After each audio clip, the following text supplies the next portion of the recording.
I was born in the US and I was raised and went to school there. I graduated in 2011, and soon after I came to Korea, and I've been living here since 2011. I was born in Flushing, Queens, in New York.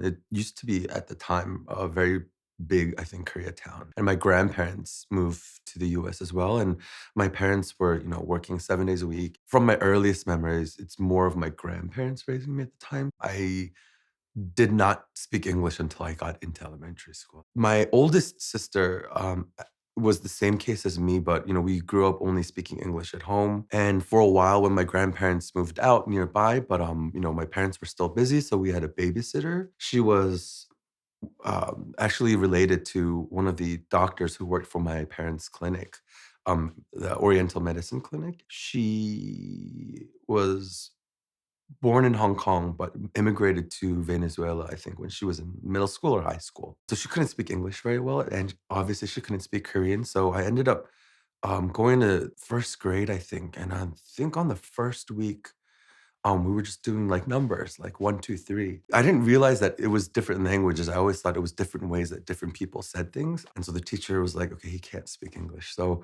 I laugh about it now, but I ended up going into an ESL program, I think, for about 6 months, just to adjust to speaking English in school. I could still like speak enough English to like talk to like my classmates and stuff.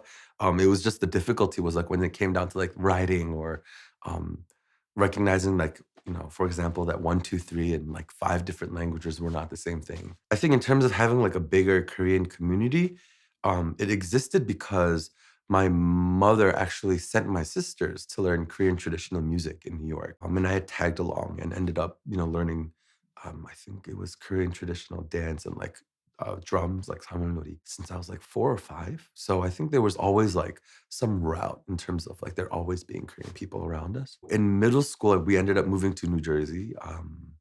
And lived there for a couple of years. And, it was even more Korean kids that were in school, Korean Americans like me and kids who had, moved like very recently from Korea. And there were some, half Korean. So it was a very like, very wide like community and a lot of Korean people in general. And then in middle school, for my parents' business, we ended up moving to Virginia, which I think was a little bit more of a shock for me. Like I always thought of myself as like a New York, New Jersey, like East Coast kind of person. And then like just hearing the word Virginia seemed like very country at the time. So yeah, I think that was a little bit different in terms of like, I guess, elementary, middle, and then middle school and high school. I think I was a little bit different in terms of like, at least through like music or art, I was very much like aware of my Koreanness. If anything, I think that became stronger around middle school in terms of like, making friends or, learning more about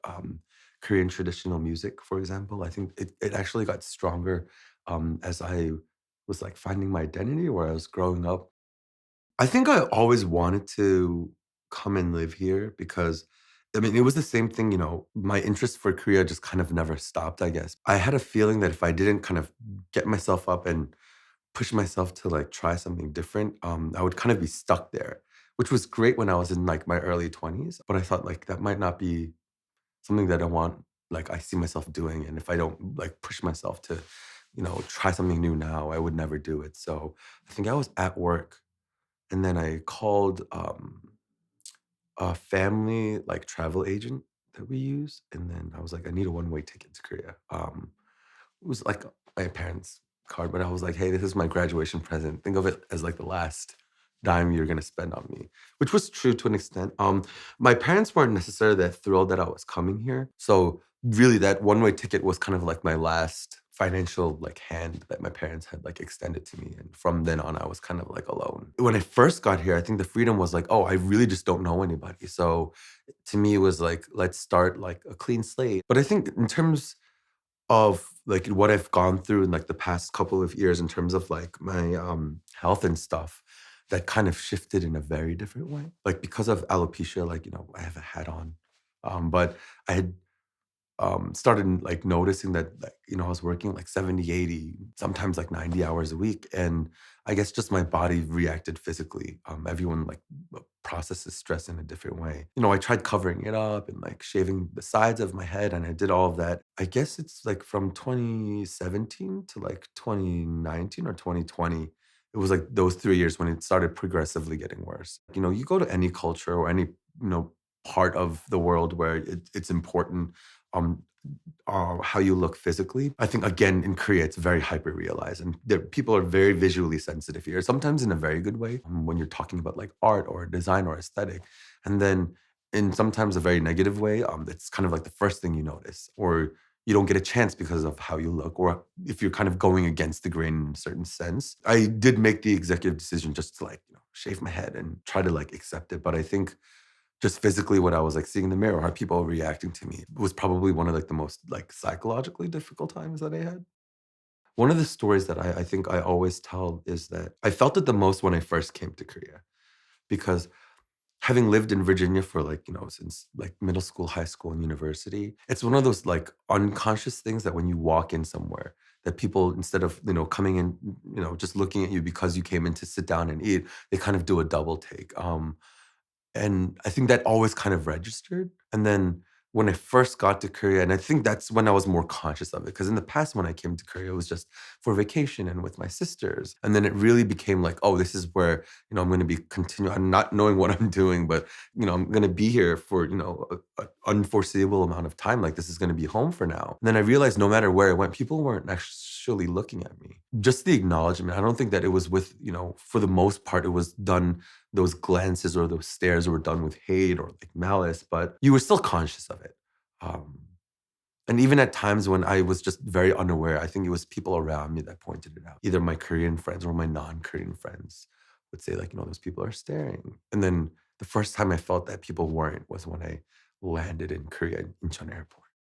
Whether it was like for my parents' business or having lived in Korea, like I've never really lived in like one place or one neighborhood for longer than 5 years for the most part. I think I've tried not to form attachment to places.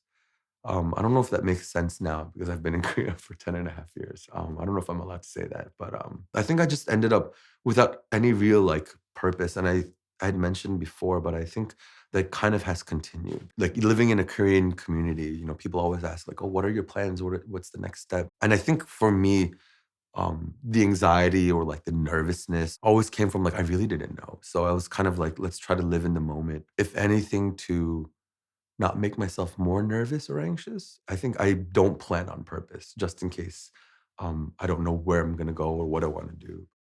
My name is Albert Pyongon Kim, and this is my Korean American story.